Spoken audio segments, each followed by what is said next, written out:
You, John Fitzgerald Kennedy, do solemnly swear I, John Fitzgerald Kennedy, do solemnly swear that you will faithfully execute the office of President of the United States that I will faithfully execute the office of President of the United States and will, to the best of your ability, and will, to the best of my ability, preserve, protect, and defend the Constitution of the United States. preserve, protect, and defend the Constitution of the United States. So help you God. So help me God.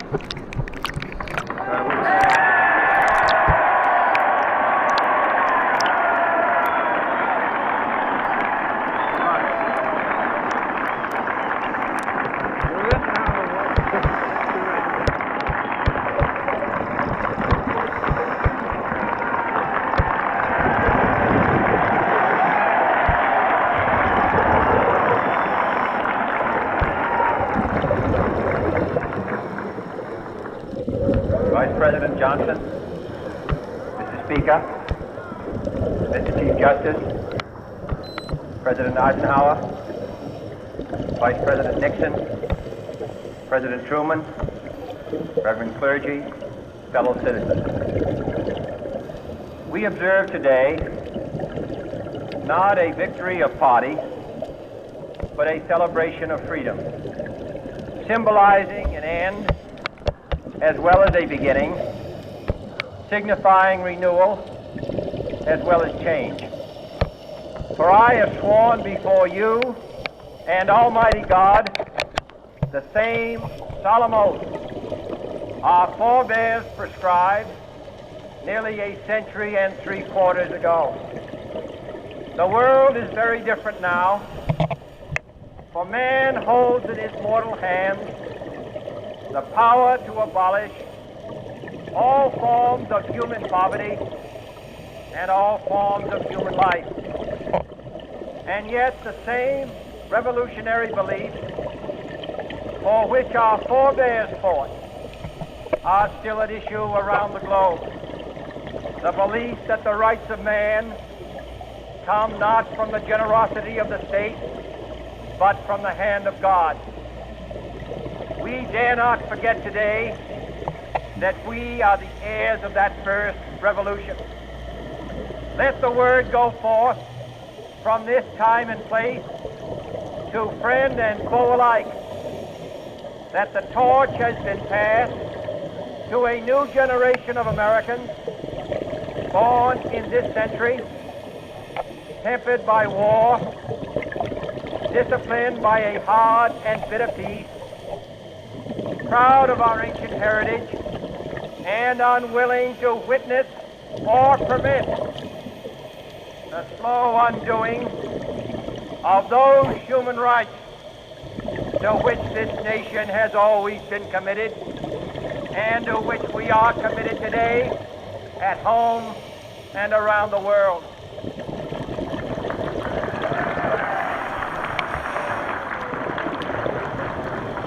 Let every nation know, whether it wishes us well or ill, that we shall pay any price, bear any burden, meet any hardship, support any friend, oppose any foe to assure the survival and the success of liberty.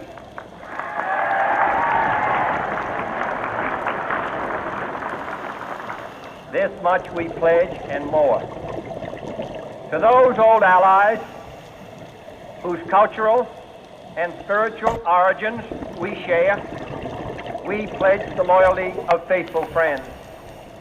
United, there is little we cannot do in a host of cooperative ventures. Divided, there is little we can do, for we dare not meet a powerful challenge at odds and split asunder.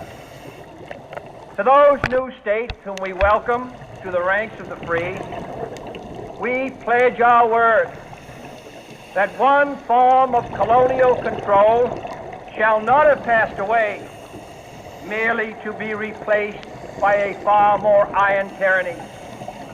We shall not always expect to find them supporting our view, but we shall always hope to find them strongly supporting their own freedom, and to remember that in the past, those who foolishly sought power by riding the back of the tiger ended up inside.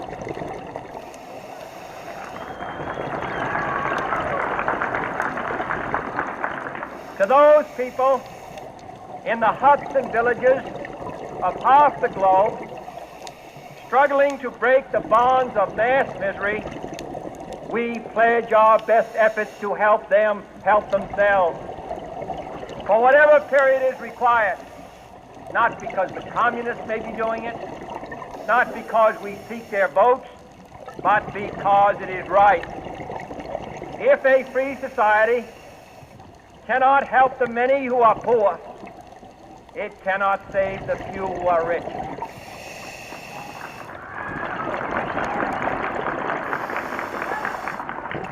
To our sister republics south of our border, we offer a special pledge to convert our good words into good deeds, in a new alliance for progress, to assist free men and free governments in casting off the chains of poverty. But this peaceful revolution of hope cannot become the prey of hostile powers. Let all our neighbors know that we shall join with them to oppose aggression or subversion anywhere in the Americas. And let every other power know that this hemisphere intends to remain the master of its own house.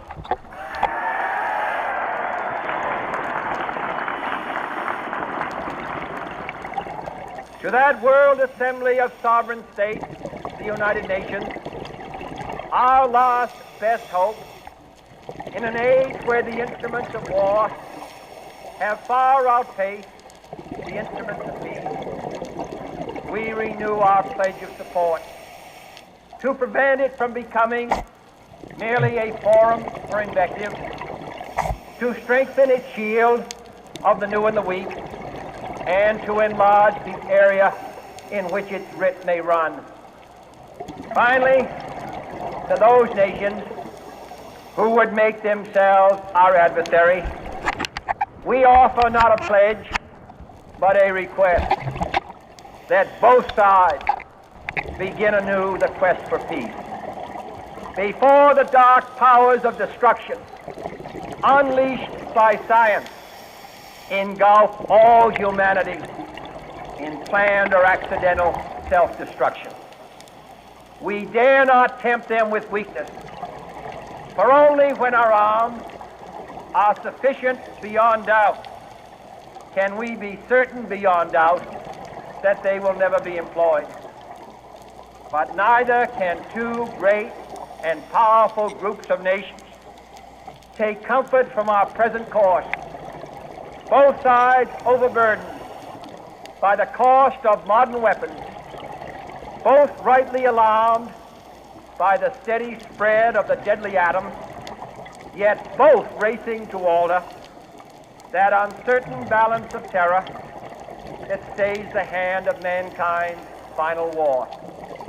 So let us begin anew, remembering on both sides that civility is not a sign of weakness, and sincerity is always subject to proof.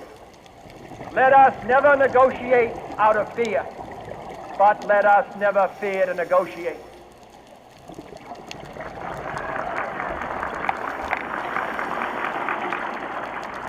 Let both sides explore what problems unite us, instead of belaboring those problems which divide us.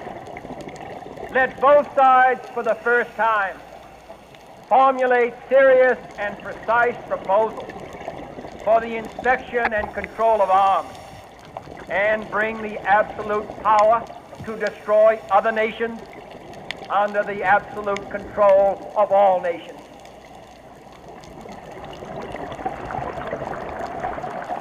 Let both sides seek to invoke the wonders of science instead of its terrors. Together, let us explore the stars, conquer the deserts, eradicate disease, tap the ocean depths, and encourage the arts and commerce. Let both sides unite to heed in all corners of the earth the command of Isaiah to undo the heavy burden and let the oppressed go free.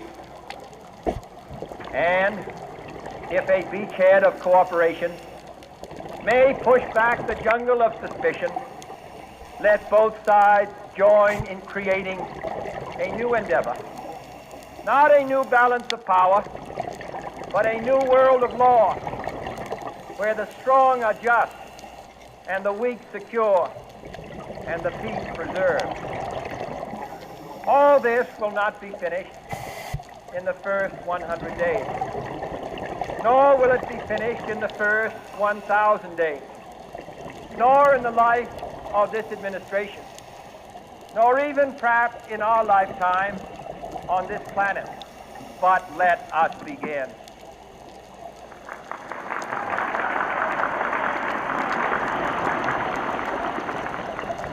In your hands, my fellow citizens, more than mine, will rest the final success or failure of our cause. Since this country was founded, each generation of Americans has been summoned to give testimony to its national loyalty. The graves of young Americans who answered the call to service surround the globe. Now the trumpet summons us again, not as a call to bear arms, though arms we need, not as a call to battle, though in battle we are,